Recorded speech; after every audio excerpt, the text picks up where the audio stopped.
Can't sell my house in Brazil. But don't worry, I'm not selling the house that I live in. I'm not leaving Brazil. But I am trying to sell another property and it's taking ages. And for a lot of foreigners, this is a bit of a shock. Because if you're from Sweden and other European countries, the US as well, then you're used to a relatively quick sales process.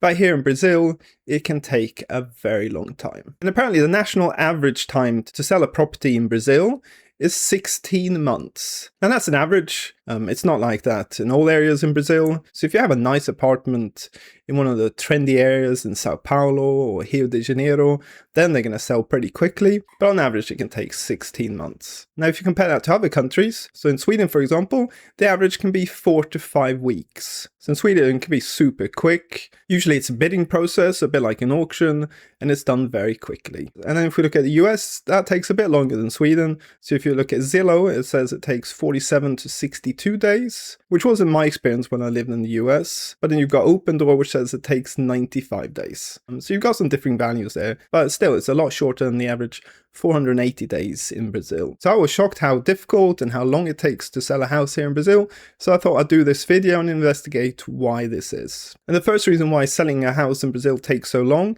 is due to overpricing. So a lot of sellers, they put a very high price on their property, which is well above the market price. Now, there are a number of reasons for this. The first one is that the real estate agent values the property really high in order to impress the seller and get the property on their books. But they know it's not going to sell, and so what they do a few months later is they go back to the seller and say that market conditions have changed and they recommend reducing down the asking price. And the result of this is that the seller wastes many months trying to sell the property at an inflated price when they should have really gone for a more reasonable price at the start. And then another reason why houses are priced so high is due to the seller and the fact that they value the property based on sentimental value, so they're really attached to the house rather than the market value. And I've seen this a lot in Brazil, especially if the seller has built a house from scratch. So the seller bought the land, employed an architect, spent months with the architect designing the perfect property for them. And then they had the stress of, a year to 2 years of dealing with builders to build a house. And in the end, they built the perfect house in their eyes. And so they think it's worth a lot of money. But when the buyers look at that property, they just see a normal house. A lot of times when a house has been built by the owner, it's got some weird features which actually puts the buyer off. Sometimes they got like open plan ensuite bathrooms in the master bedroom. And so there's no real wall between the bathroom and the master bedroom. So you're kind of taking a shower in the master bedroom. And for a lot of buyers, when you see stuff like that, you just think, I'm going to have to spend another $10,000, $20,000 redoing this master bedroom to get a normal bathroom in there. So instead of being impressed, the buyer just thinks, oh no, I'm going to have to spend more money on this property.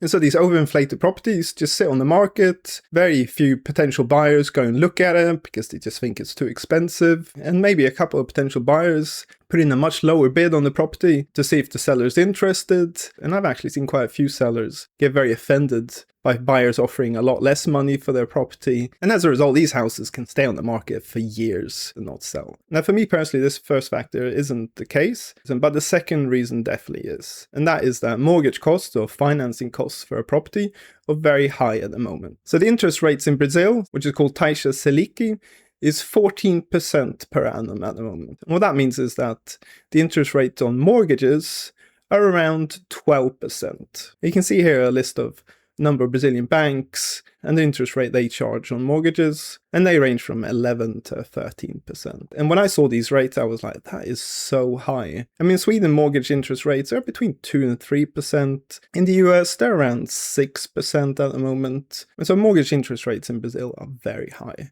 And what that means is that a lot of people who want to buy a property are put off because of the current high interest rates. And for those who still want to buy a property, they can borrow less money because of the high cost. And so there's a smaller pool of buyers looking for property at the moment. And then also another thing to mention is that a lot of the new apartments that are being built and sold off-plan by real estate developers, they offer their own financing, which means that if you buy an off-plan apartment, you don't need to go to a bank and ask for a mortgage, and instead you pay for the apartment directly to the real estate developer over an extended period of time, like 5 years. And with a lot of these, you don't have to pay the 12% interest that you do on mortgages, although there are other adjustments on these financing for inflation and so on. But in a lot of cases, it's cheaper to do it this way. And so if you're selling your property, you're competing against these new off-plan apartments sold by real estate developers who are offering more attractive financing deals. Okay, another reason why it takes so long to sell a property in Brazil is due to the Brazilian economy being relatively weak at the moment. So the Brazilian economy has been slowing down for a number of years now. So you can see here, growth increased after the pandemic, but then it's been slowly declining since then. And the economy grew about 2.3% last year, and the forecast for this year is around 1.8%. So the Brazilian economy is not firing on all cylinders. And then if you combine that also with relatively high inflation, which is currently between 4 and 5%. And so what this means is that Brazilians are seeing an increase in the cost of living, but their salaries aren't going up in line with these cost increases. And so this is putting a lot of pressure on Brazilian consumers, which means that Brazilians in general are having to spend more of the income on food and other staples and services than they did in the past. And so all of these factors, that the economy is not growing very well, inflation is still pretty high, and salaries aren't increasing as fast, which means that Brazilians have less money to go and buy a new house or move and buy a bigger house. And then another reason why properties take a long time to sell is because the transaction can be complicated. So I already talked about mortgages, which a lot of Brazilians use. But also another very common way of paying for a property is permuta, which means asset swap. So a buyer comes and looks at your property that you're selling, they're interested, and you get really encouraged, and you're like, oh, this buyer probably wants to buy it. And then they come and say, well, actually, I haven't got enough cash. I can't get a big enough mortgage. How about if I throw in a car and another apartment in some other city in Brazil somewhere? The first time I heard that, I was like, what? You want to pay for this property by giving me a car and an apartment in some city I've never heard of? Do you think I'm crazy? And that's quite common, actually, because of the factors I mentioned earlier, that financing costs are so high, and so they can't get a big enough mortgage, and they haven't got enough savings, and so they throw in these other assets. And sometimes it works, because if they have a nice property somewhere else, and you know the town, and you're familiar with the town and city that it's in, then it might be okay. But if you go ahead with this asset swap, this can really complicate the sale and really delay it a lot, because you'd have to review and value these assets carefully, and this could add months to you closing the deal. And then another reason why it takes so long to sell properties in Brazil is because of the real estate agents. So a lot of sellers, they don't go with an exclusive real estate agent, they use several. So I mean, I've seen a lot of houses where you have like 10 real estate signs on the front gate of the house. And so you've got all these real estate agents competing, trying to sell it. And in a lot of cases, this means that real estate agents aren't very motivated to put in a lot of work trying to sell the property, because they know there's a high chance that they're not going to be the ones who actually make the sale. And so they don't really invest much in taking photos or videos or drone videos. And they don't really advertise it that much on real estate websites and so on. And so the property isn't marketed that well, and this can affect how quickly the property sells. Because in many countries in Europe and in the US as well, it's very common to go with one listing agent. You have an exclusive agreement with them, because then they're incentivized to market the property really well, because they know that they are the ones that are going to get the commission. And also you have another situation with other properties where that seller doesn't want to use any real estate agents because they want to save money, and so they just advertise it by themselves. And I've seen this happen a lot, especially in the countryside, in small towns, where the sellers basically tell the neighbors and their friends and acquaintances that they're selling the property, and then they expect the properties to sell. And in small towns where everyone knows everybody, then it sometimes works, but these properties, again, they can stay on the market for a very long time.